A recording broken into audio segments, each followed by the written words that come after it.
Minu nimi on Joanna Kordemets, minu magistritöö teemaks oli linnade helimaastik, juhendavad printsiibid akustilise linnakeskkonna kvaliteedi parandamiseks. Tööd juhendas Kordemets ning kaasjuhendajaks oli Marko Rindro. Inimene tajub keskkonda, milles ta viibib multisensoorsena ning seetõttu see tunnetus ei piirdu ainult nägemisega. Helid on oluliseks komponendiks koha tähenduse loomisel ning ulatuslikuks osaks linna identiteedist. Kuid tänapäeva linnades on domineerivaks heliks liiklusmüra. Autode poolt tekitatavat müra võib pidada valdava enamuse jaoks häirivaks selle üldiselt valju olemuse ning esinemistiheduse tõttu. Ka meeldiv muusikaline teos võib üks hetk muutuda häirivaks, kui seda igapäevaselt iga tegevuse taustaks kuulda, ilma igasuguse võimaluseta selle esinemist või omadusi kontrollida. Lisaks on hinnatud, et aastaks 2050 on transpordi aktiivsus Eestis kasvanud 3% võrra, võrreldes aastaga 2015. Umbes iga 3. inimene on häiritud mürast päevasel ajal ning iga 5. kannatab liiklusmüra poolt põhjustatud unehäirete all. Müra reostus mõjutab vähemalt 100 miljoni inimese tervist Euroopa Liidus ning Maailma Terviseorganisatsiooni poolt on hinnatud, et vaid Lääne-Euroopas kaotatakse keskkonnamüra tõttu ligi 1,6 miljonit tervet eluaastat iga aasta vältel. Heli väliskeskkonnas puudutab mitmeid erinevaid valdkondi ja distsipliine, kelle igapäevane tegevus ning valikud kujundavad linnaruumi, milles viibime. Kuid mitmed olulised akustika põhimõtted on nende poolt valesti tõlgendatud. Hea akustilise keskkonna eesmärki ei ole võimalik taandada võimalikult laiaulatusliku vaikuse loomiseks ning rahvusvaheliselt on müra haldamise tendentsiks liikuda üleüldise helimaastiku kujundamise suunas, mis haarab endasse lisaks otseselt mõõdetavatele indikaatoritele ka helikeskkonna tunnetusliku poole. Kuid Eestis piirdub müra hindamise praktika vaid selle tasemete piiramisega. Stressi ei tekita aga kõrge helitase, vaid helihäirivus.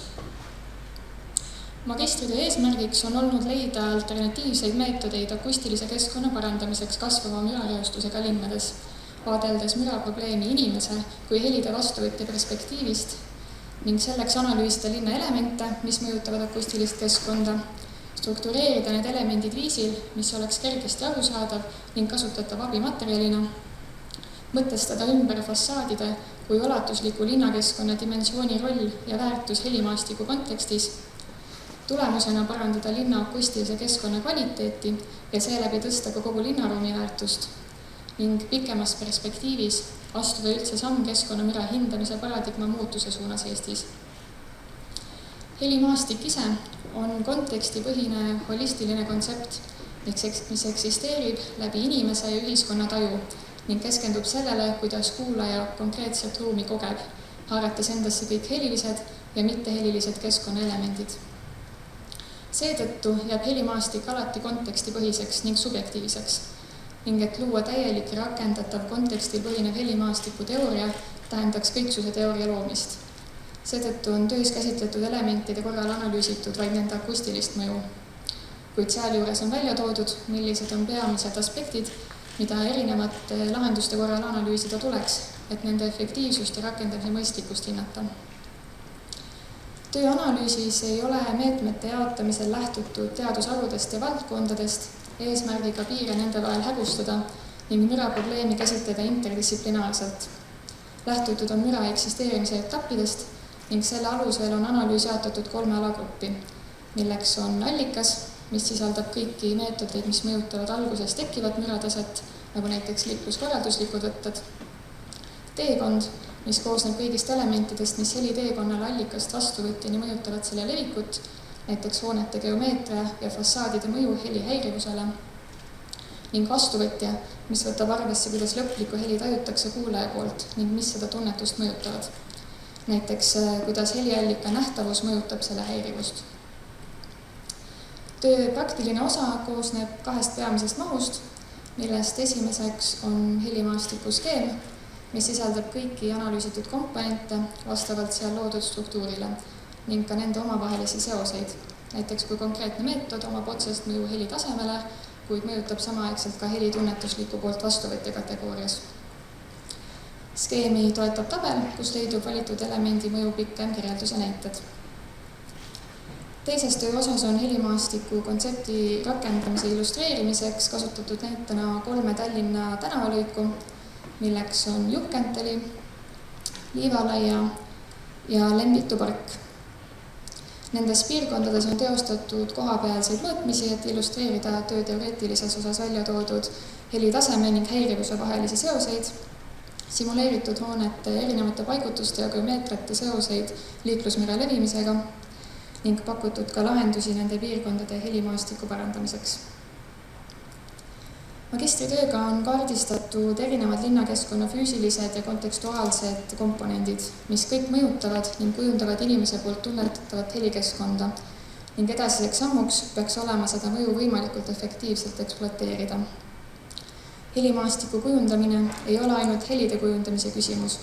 See on laiaulatuslik kontsept, mis sisaldab kõiki füüsilisi ja kontekstuaalseid elemente konkreetses keskkonnas ning ulatub palju kaugemale kui helitasemed ja akustika. Tänan tähelepanu eest.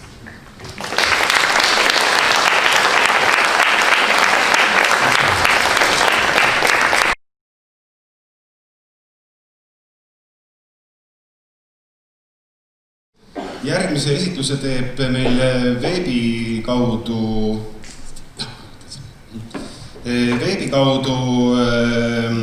nimelt Vietnamist tuleb meil siia Hoang Minh, Eesti Maaülikooli maastikuarhitekturi eriala ja tema töö kannab nime Alleede süsteemi potentsiaal Vietnami linnade aianduse arendamisele Ho Chi Minhi linna näitel. On. Hello? Hello. Can you hear me? Yes. Okay. Hi everyone, so now I will start the presentation. Yes. So my thesis topic is the potential of the RA system for the urban gardening development in Vietnamese city on example of Ho Chi Minh City. Yeah, for first thing, I have to define the rosette to make the presentation more clear about my thesis. And then, in the first step of the rosette, I identify the studies problem. I divide it into 3 levels. The first level in global, the second in Vietnamese, and the last one in Ho Chi Minh City. And now, then I make the research question. At the same time, I also need the research objective to be clear about my finding. Then for the literature reviews, I check a lot of articles about urban agriculture, also community garden. At the same time, I work with the landscape, the human perception, also intangible values. So I choose the cultural landscape as my theoretical background of my thesis. Then, in the material method, I divide them into 3 questions: what, why, and how. For what I answer the question: what I want to find, why do I do, and how can I do it? To get the result, I have sit down to find them. Then the first one is Cuba case study. For this one, I learned about some experience, how to implement food in the city structure. Then I check the community garden in Asian country and Ho Chi Minh City analysis to know how about the context or the situation of urban gardening in Asian country as well as Ho Chi Minh City. In Asian country, I have a comparison between Shanghai, China, Singapore, and Thailand. And in Vietnam, I have to visit 6 community gardens, and I find out that they are not a place for food supplier. They are just entertainment place for people in the weekend. Then I go to check the Ho Chi Minh Spatial Development and Policy Analysis. to learn about the possibility for food growing in Ho Chi Minh City and the allied and allied bringing from the policy perspective. I checked the development plans, greenery plan, traffic plan, and agricultural plans. So I find out that 80% of inhabitants living in the island in Ho Chi Minh City, they have lack of public park and also have a lack of greenery for the islands. And in the history aspect, I find something interesting thing in my city. In the French colony time, we have a lot of house with the garden in the center. But after the war, urbanization and immigration, the structure of the city changing. We lost the garden, but we have the new identity. So when I back to Vietnam to collect information, I'm fascinated with the history of the city, also the changing of the structure, the changing of the Ho Chi Minh City. So I and my supervisor decide combine the island and the community and want to see what is going on of two things.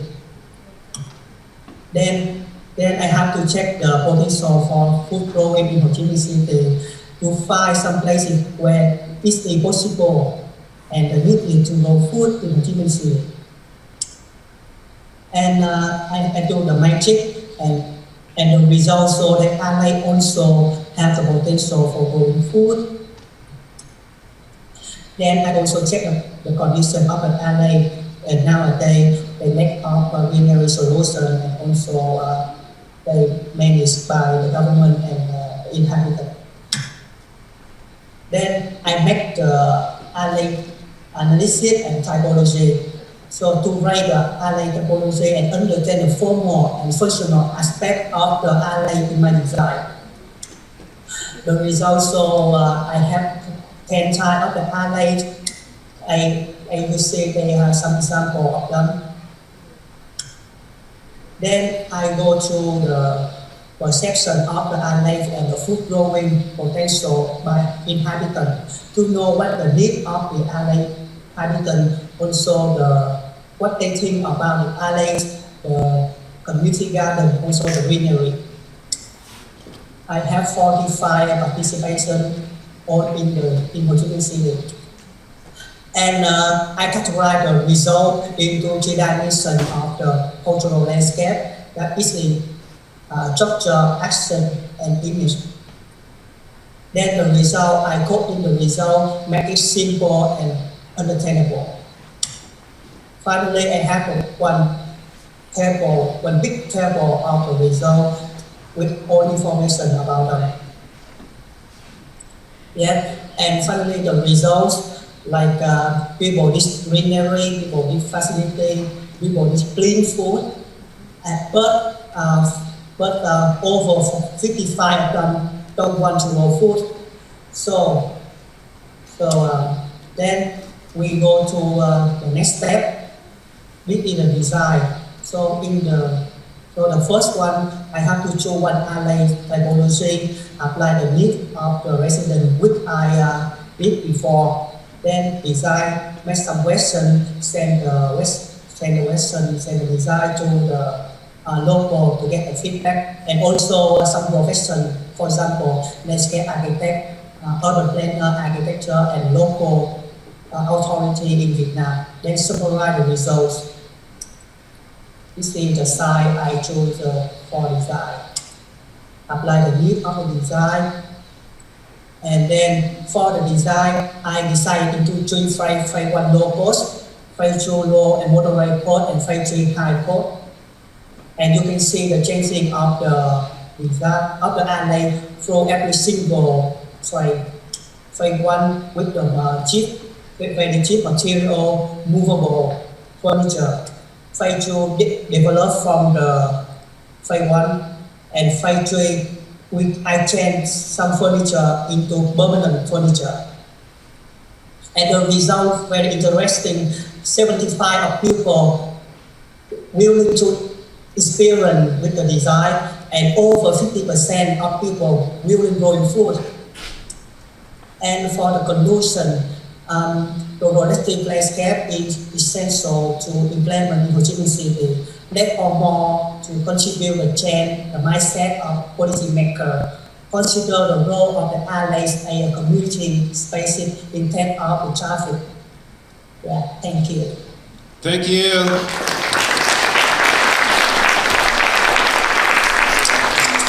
Thank you, Hoang, for your brief introducing your work. We don't actually have time for questions, so thank you again, and we'll see. Yeah. Okay, bye-bye. Bye-bye.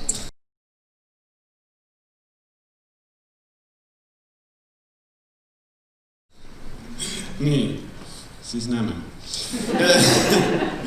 Nii, ja nüüd tuleb meie ette Tallinna Tehnikaülikooli ehituse ja arhitektuuri instituudist Anastasia Šhabelnikova.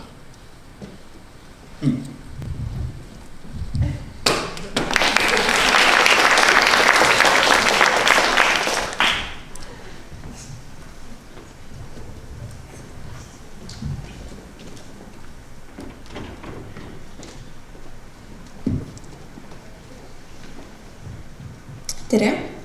Olen Anastasia Šhabelnikova ja olen selle aasta Tallinna Tehnikaülikooli vilistlane. Ja minu magistritöö juhendajad on Veronika Valksiska ja Toomas Paavel ning teema hea linnaruum vanalinna vööndi näitel.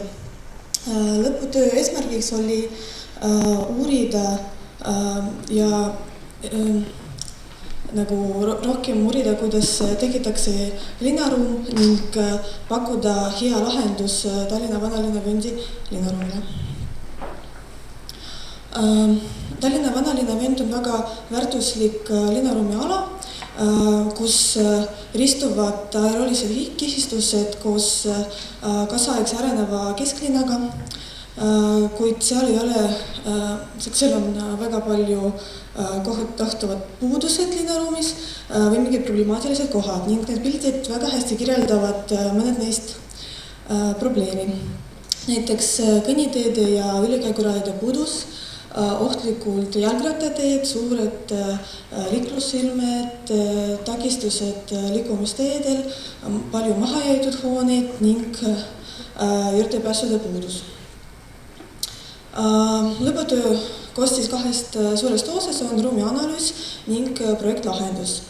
Ruumianalüüsi sees oli hetkeolukorra analüüs, kus vaadatakse olemasolevat situatsiooni, kuidas inimesed liikuvad, mis transpordiga on. Samuti ajaloolise ülevaade, mis oli uuritud alustades Tallinna vanalinna demilitariseerimise ajast ning ajaloo ülevaade eesmärgiks oli leida seda hetki, millal olemasolev linnaruum, mis me praegu näeme, nagu muutus selleks olukorraks, et aru saada, kuidas see kujunes. Siis muidugi oli uuritud teoreetiline taust, kuidas hea linnaruumi võiks jõuda, arvestatud tänapäevased regulatsiooni standardid ja strateegia dokumendid. Vanalinn oli võrreldud teiste sarnaste linnadega ning ma ei hakanud leiutama nagu täitsa uus jalgratta, ma muidugi arvestasin varasemad Tallinna vanalinna kaitsemeedes tehtud projektid, kuna neid on päris palju ja nad on väga hästi tehtud ja mõnedes on väga head linnaruumi pakkumised. Siis ruumianalüüsi järeldusena oli tehtud suur kaart ning kokkuvõte, mis oli arvestatud projektlahenduses. Projektlahenduses koosnes kahest osas suurmuudatused ja väikemuudatused. Suurmuudatus on see põhiprojekt, kuid oli ka pakutud väiked muudatused. See väikemuudatuste all mõistetakse võtmed, millega saab parandada olemasoleva olukorda Tallinna linnaruumis ja väikemuudatustena võib olla näiteks sõidukiiruse vähenemine, juurdepääsude tagamine, ümber kujunemine harjasalde ja avalikutele aladele ja nii edasi. Ja väikemuudatuste eelis on selles, et me võime neid teha just juba praegu, et me selle jaoks ei pea ümber kujunema terve ala, kuid see on väga kiiresti ja ei vaja palju ressursse. Suure muudatuste projekti jaoks oli valitud 3 alad, see on Põhjapuiste ja Rannamäede vaheline ala, Viru väljak ning Karlipuiste. Samuti suure muudatuste projektis oli pakutud teha suur Tallinna vanalinna vööndi ümbritseva trammiringliikluse. Projektlahenduses olid pakutud uued tänavalahendused, kus olid arvesse võetud laiemad kõnniteed, kergliikluste võrgustik, mugav ühistranspordivõrgustik ning aktiivsed tänavafrondid. Samuti oli loodud uued avalikud alad ning kõnniteed vastavalt inimeste liikumissuundadele, mis nad praegu kasutavad ja mis oli nagu leitud ruumianalüüsi ajal. Samuti Põhjapuiste läheduses asuvas Skoonebastioonile oli leidnud uus funktsioon. Siis Skoonebastioonile oli pakutud uued juurdepääsud, et kuidagi taaselustada seda ruumi ning maha jäidud hooneid oli pakutud taastada ning anda nendele uus kasutus. See on Rannamäe tee lõik, mis näitab, et Skoonebastioonile on pakutud juurdepääsud ka teistel poolt. Samuti terve Tallinna vanalinna vööndile oli ümber lahendatud liikluslahendused. Viru väljakul oli lahendus inspireeritud Peatänava projekti poolt, et ma arvan, et see on väga hea linnaruumi näide, mis vastab kõikidele inimsõbralikudele põhimõtetele, kuid selles lahendus oli ka pakutud uus lahendus Viru väljakule ja see lahendus pakkus minu juhendaja Toomas Paavri. Uus Viru väljaku lahendus tehtud 3 taktist, et esimene takt on autoringliiklus, teine takt on ühistranspordi liikumine ning 3. takt on jalakäijate takt. Need on Peatänava projekti poolt inspireeritud tänava näited ning Karlipuiste põhieesmärgiks oli taaselustada Karlipuiste allee, mis praegu natukene selline surnud koht, kus inimesed ei kasuta, siis tänu sellele uuele ideele trammiliiklusele ümber vanalinna mõlemalt pool Karlipuiste alleest oli pakutud ühistranspordi ning trammiliiklus koos peatustega ning samuti kergliiklustee Karlipuiste allee. Selline lahendus võib aidata tuua rohkem inimesi ja nagu taaselustada seda koha.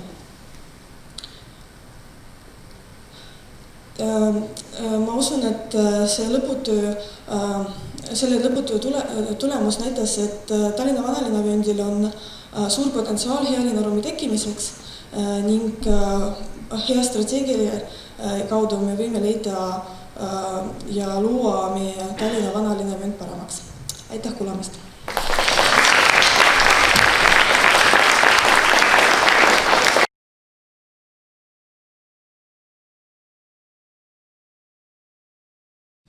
Ja viimasena, kuidas? Eelviimane? No selles mõttes see tutvustab oma tööd meile nüüd Pakistanist pärit Eesti Kunstiakadeemia urbanistlikus eriala õppiv Joanna.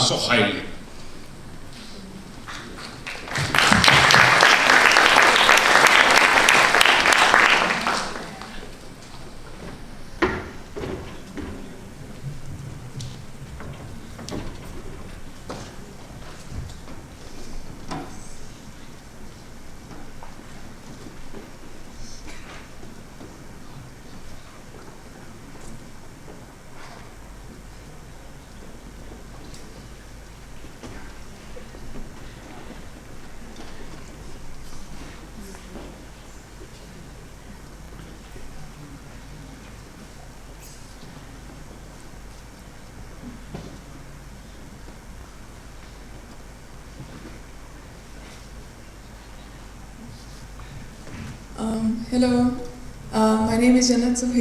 I am from the alumni of Urban Studies in Estonian Academy of Arts. Just to give you it keeps going forward on its own. Just to give you an overview, my topic is related to the situation in South Asia, and it's related to the politics of heritage, and it's called conservation-led marginalization, making heritage in the walled city of Lahore. So before I begin, if you allow me, I would like to briefly share the origin of this journey. I've lived in Pakistan for 26 years of socio-spatial conflicts. So where there's an institutional neglect, there's voluntary and involuntary exclusion. Where there's reclamation, there's domination again. So in Pakistan especially, it's either predominantly being at the center of exploitative relationships or being at the neglected end of the periphery. Pakistan is under heavy pressures to expand its tax revenue, to bolster depleted public finances, where it turns to diversifying its economic base towards the service sector. So it's a very fast urbanizing context with the supporting challenges. So with these institutional inefficiencies, the understanding of the social-spatial relationships and the nexus of identities which are subject to negotiation have been largely influenced by the urge to consume the urban products and to extract value for the benefit of a pool of decision makers involved.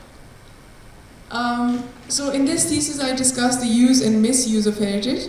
I know that we have a limited amount of time, so I'm not going to go into the detail of it, just because the realm that I'm going to discuss. I'm going to show you a documentary that I made in relation to this. Wait. It should be self-explanatory.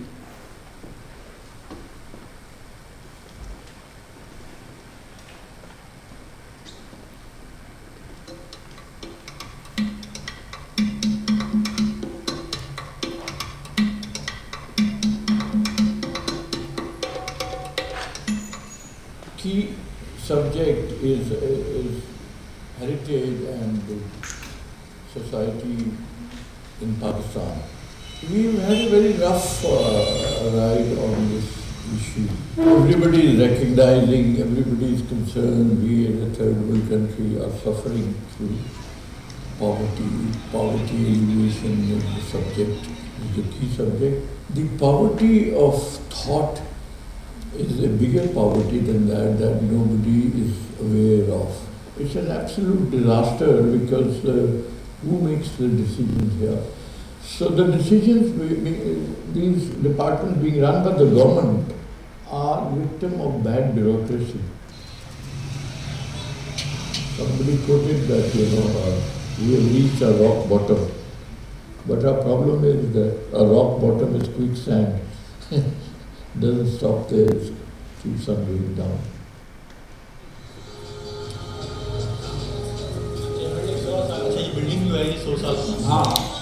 तो यहाँ के लोग ऐसे ही हैं भाई, देसी, इनको बाहर के कूदते नहीं है। कंडीशनिंग में लगा दिया अपनी बात। यार चेंजिंग तो कोई नहीं हुई, सिर्फ महंगाई हो गई। पैसे होंगे तो उसको दोनों बना देंगे, अब पैसे नहीं तो क्या करेंगे?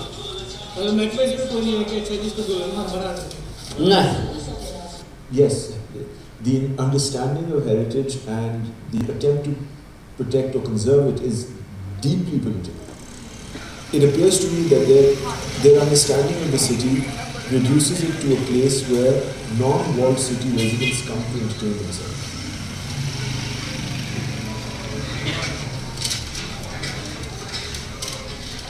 Make more wealth out of the means that you have to invent desire. We need to take possession of your minds and hearts.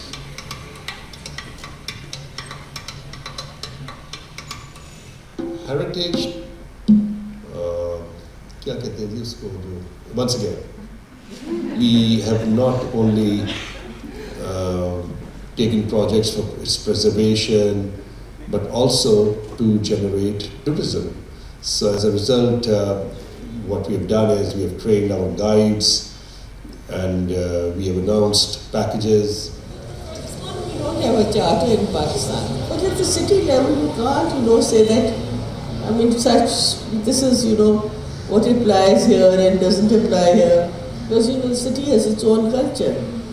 I told Kamran at one point that, for me, a city is a living city, you know, it's not something we can mummify.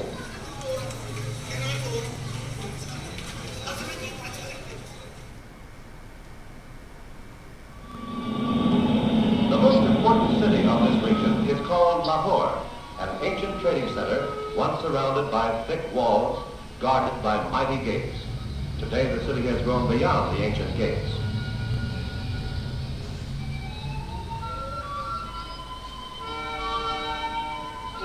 Pakistan's most beautiful mosque is in Lahore, and many pilgrims come here to worship.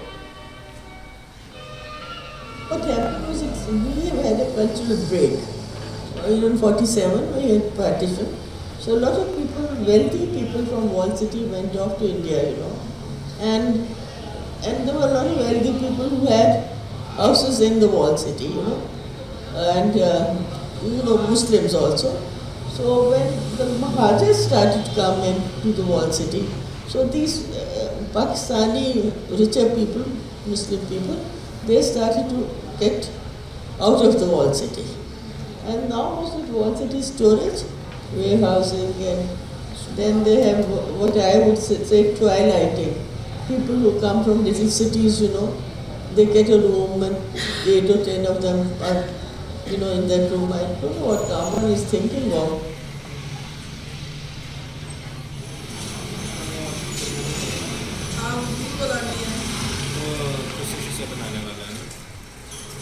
It's an organization, it's staffed by people like us. And the best university education that Pakistan can offer has thrown up the professionals that work in that organization.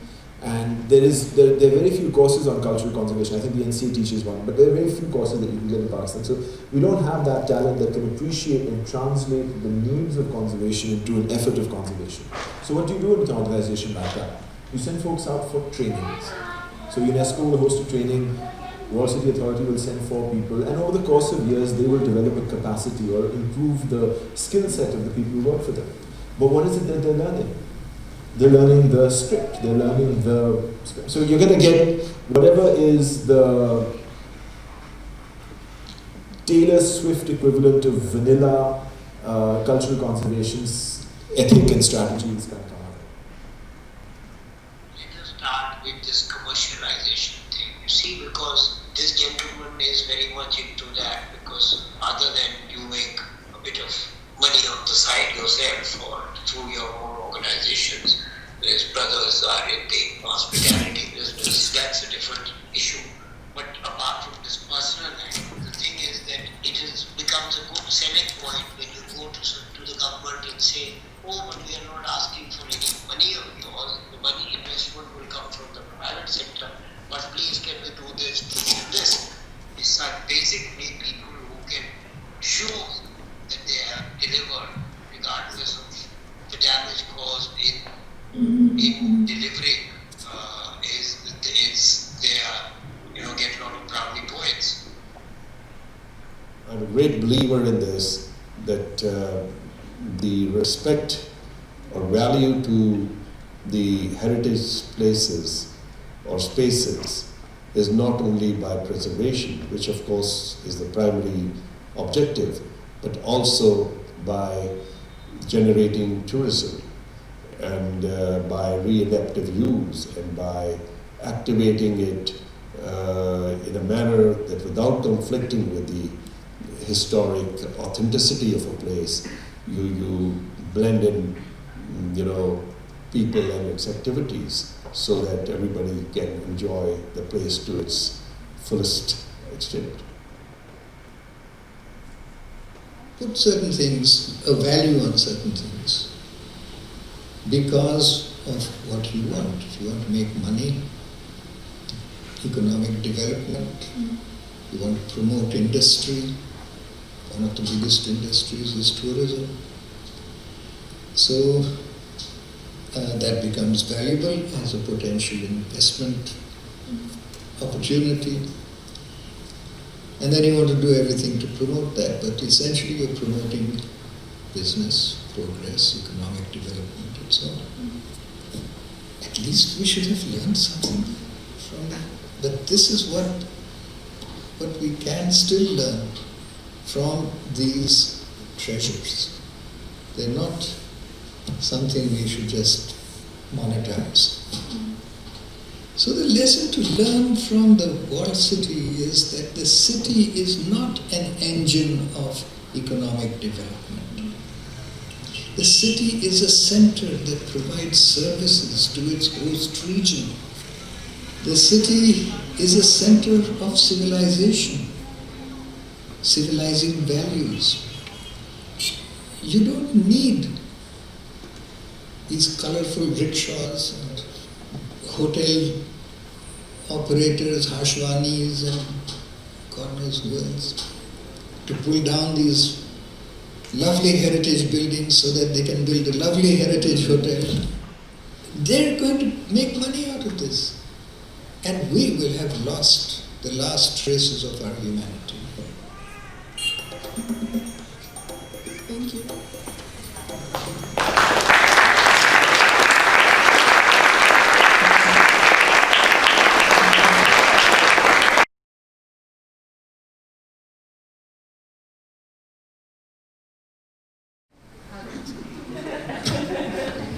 Meil on üks esineja veel. Teda on laval, teeme aplausidele, ta tutvustab ennast ise.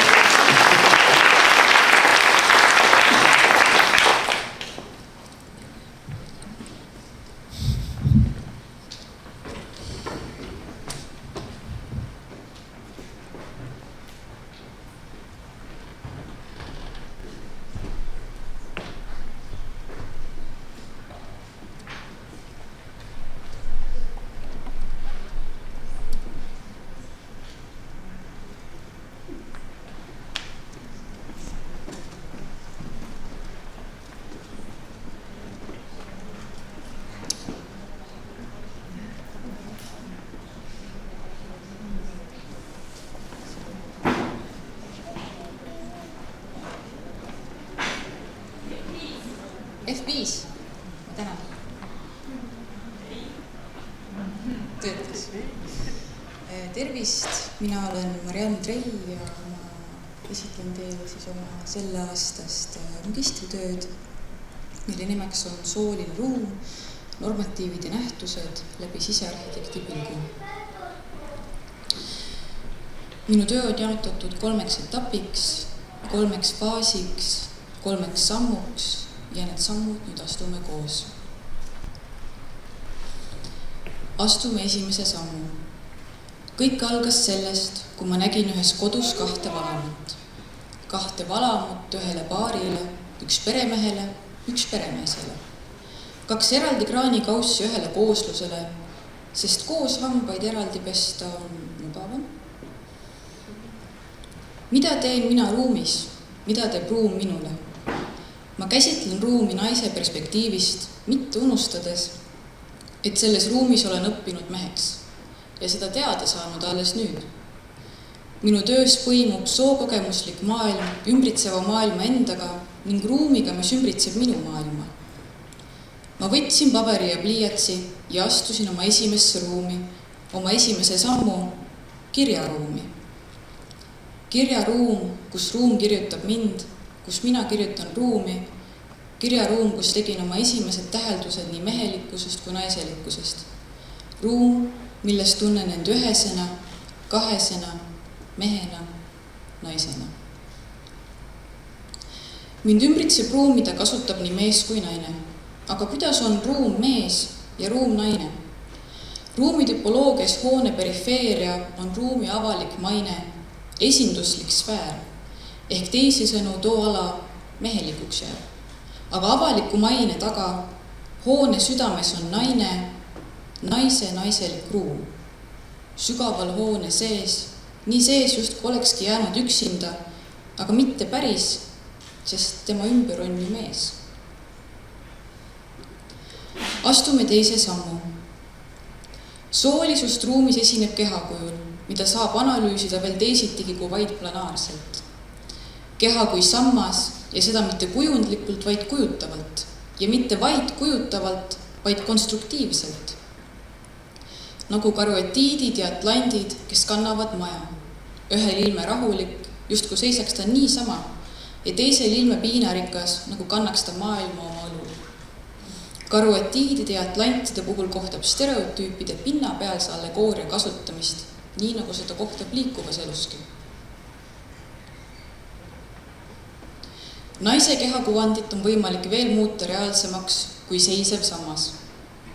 Nagu on teinud seda Allen ja Melgaard, muutes naise keha mööbliks, täpsemalt nagiks, lauaks ja tooliks.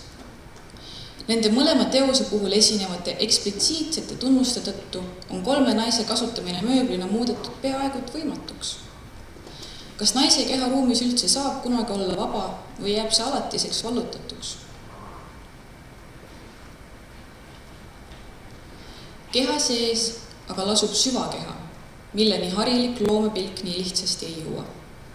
Tungides keha sisse on süvakeha otsene viide soolise subjekti olemusele. Süvakeha loob omaette mõtteruumi, millele pilk esmapilgul ehk püsima ei jää, sest eemaldatud on kehaline kuvand kui selline. Süvakeha on siseruumiline keha. Süvakeha näiteks on Judy Chicago paviljon möödunud sügise Diori moeshow'le. See kujutab endast emakat, tagasipöördumist sinna, kus kohast naine ja mees tulnud on. Ehk on seda isegi õigem nimetada templiks. Judy Chicago tempel oli Rodini muuseumi tagaaias. Naine mehe taga. Astume 3. sammu. Ma olen mänginud nii mõnegi mängu. Mõtetes küll siis puhumas vaikus, kogudes tolmu, vaikselt vaikuses samal ajal kui keha ja käed töötavad. Mäng on minu töös, minu peas, minu käes moment, mis on läkitatud teooriast, põletatud läbi käe. See on moment, mis jõuab tagasi paberile ja seejärel ruumi. Esimene mäng. Minu peas hakkas end lahti nöörima mälestus millestki, mida olin vist aasta tagasi lugenud. Vist oli seal kirjutatud nõnda, et naistel on närviretseptorid nahapinnale lähemal kui meestel. Minu esimeses mängus kohtab kudumise allegooriat. Oma sõrmedega lõin ma punutise, mille sõnad ei ole verbaalsed, vaid materiaalsed. Samamoodi nagu Filomela loo mõele kangasse kirjutas, saadan mina oma loo, silmadega loetava hääletu loo, vaikiva teadmise kuuseokstes tekis mehele. Kui ühe lugu on mehepoolsest väärkasutamisest tingitud, on teine lugu mehe kasutusele suunatud. Mõlemad vaikivad, valusad ja mõistetavad ainult 2 vahel. Ma punusin kuivanud kuuseokstest teki. Teki, mis on mõeldud mehele peale tõmbamiseks, tema palja lihule, võib olla ka riietatud. Teine mäng. Mees libiseb naisesse. See libises minu mõtetesse. Tapp libises minu mõtetesse. Ja oli see siiski see lause? Pigem ikkagi lause. Ma tegin hariliku tapi. Küll veidi üleelu suuruse, kuid siiski täiesti hariliku. Ja siis tegin ma uue tapi. Silinder silindris, sektor ära lõigatud, raadiused sisse peiteldatud. Silinder libiseb silindrisse, mees libiseb naisesse. Naisosa heldelt hoiab meesosa enda 2 poole vahel. Need pooled vaatavad sisse. Ta on poolenisti suletud, poolenisti avatud. Naisosa on siin ja seal, andmaks justkui võimaluse meespoolel lahkuda, kuid seda vaid näiliselt. Kuid ehk võib seda mõista ka meesosa alalises vabaduses ollagi nii siin kui seal, samal ajal kui naisosa on pühendunud vaid meesosale.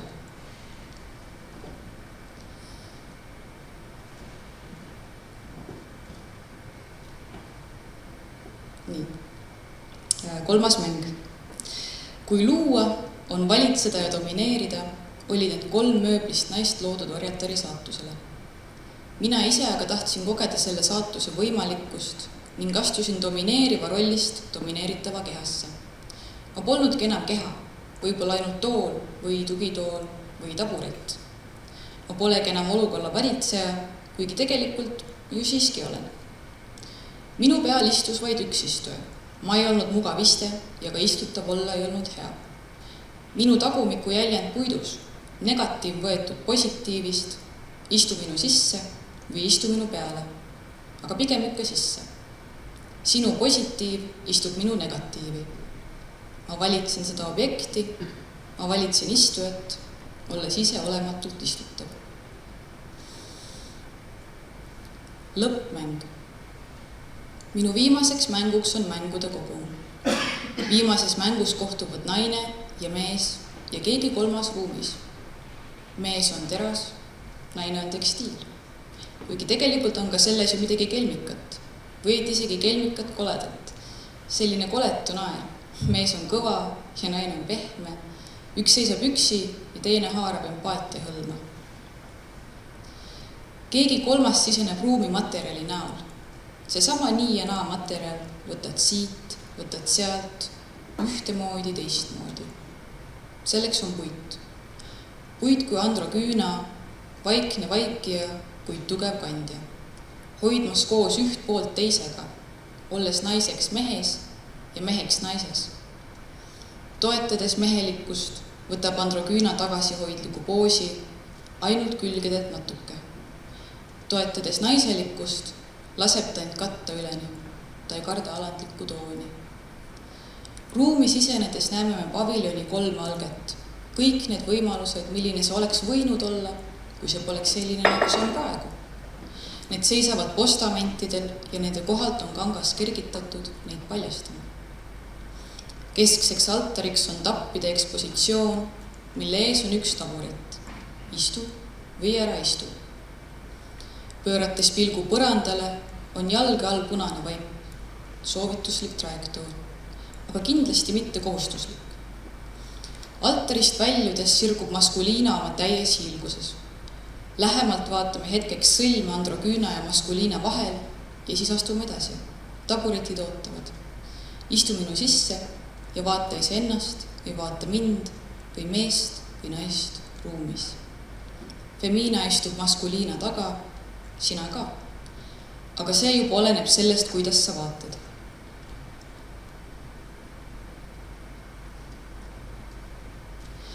Me astume läbi paviljoni koos, läbi minu käe valminud tee.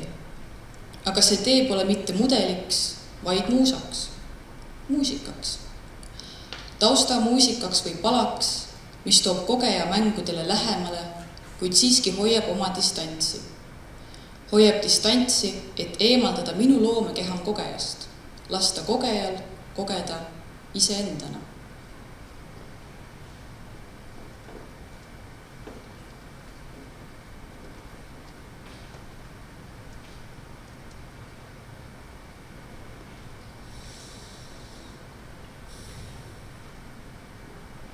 Tänan.